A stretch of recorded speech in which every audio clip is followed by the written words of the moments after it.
El electromagnetismo según Maxwell.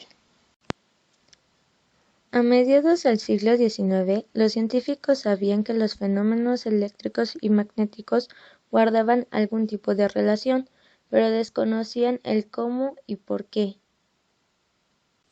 Algunos, como Morse y Marconi, supieron ver su importancia para las telecomunicaciones. Oerter demostró que las corrientes eléctricas producían campos magnéticos.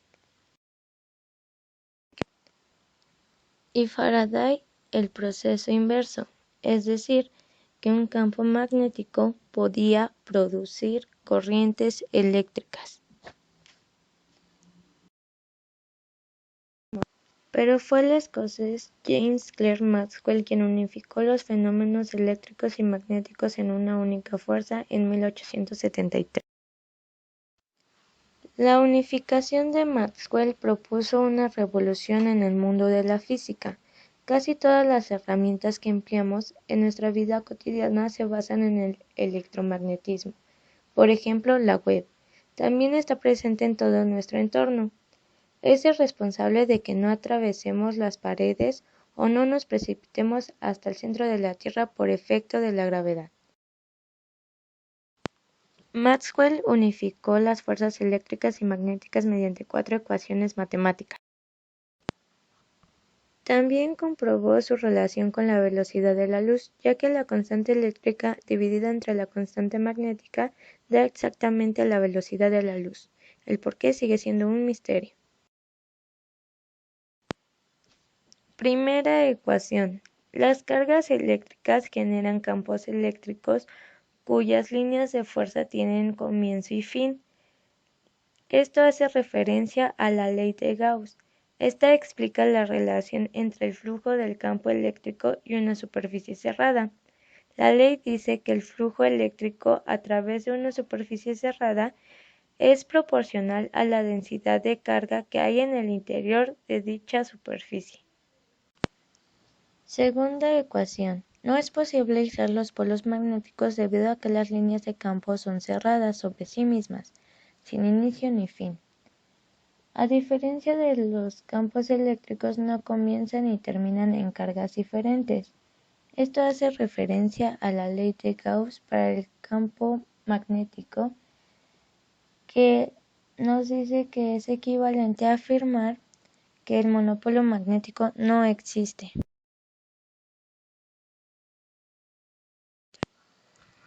Tercera ecuación. Un campo magnético variable induce un campo eléctrico variable. Expresa en términos de campos magnéticos y corrientes eléctricas el descubrimiento de Ørsted y la ley de Ampère generalizada. En el caso específico estacionario, esta relación corresponde a la ley de Ampère. Para campos no estacionarios, los que varían con el tiempo, Maxwell formuló esta ley añadiéndole el último término, confirmando que un campo eléctrico que varía con el tiempo produce un campo magnético.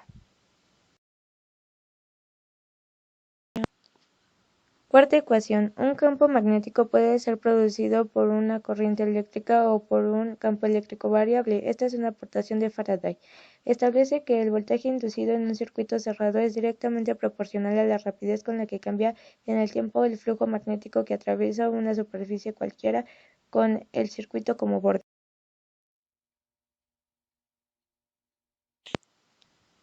Las ecuaciones de Maxwell demostraron que la electricidad, el magnetismo y hasta la luz son manifestaciones del mismo fenómeno.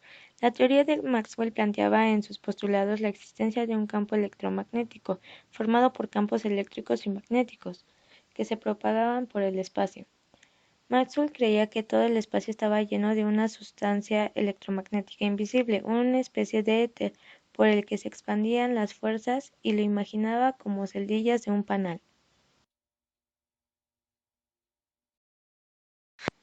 Entre sus planteamientos destacan: existen ondas electromagnéticas que se caracterizan por propagarse a la velocidad de la luz,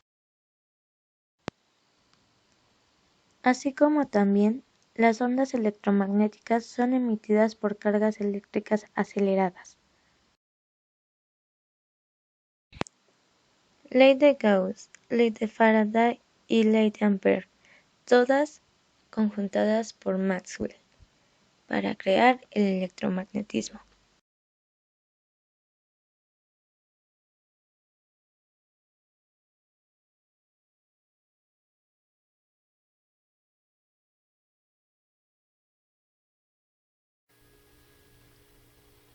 ¿Ya? ¿Ya? ¿Ya? ¿Ya estás grabando? ¿Sí? ¿Ya? ¿Estás grabando? Sí, ya. Ya, córtale.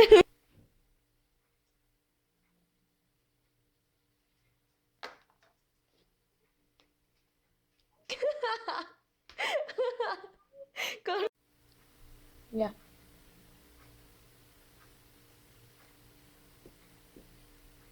Todo con mayúscula, ¿verdad?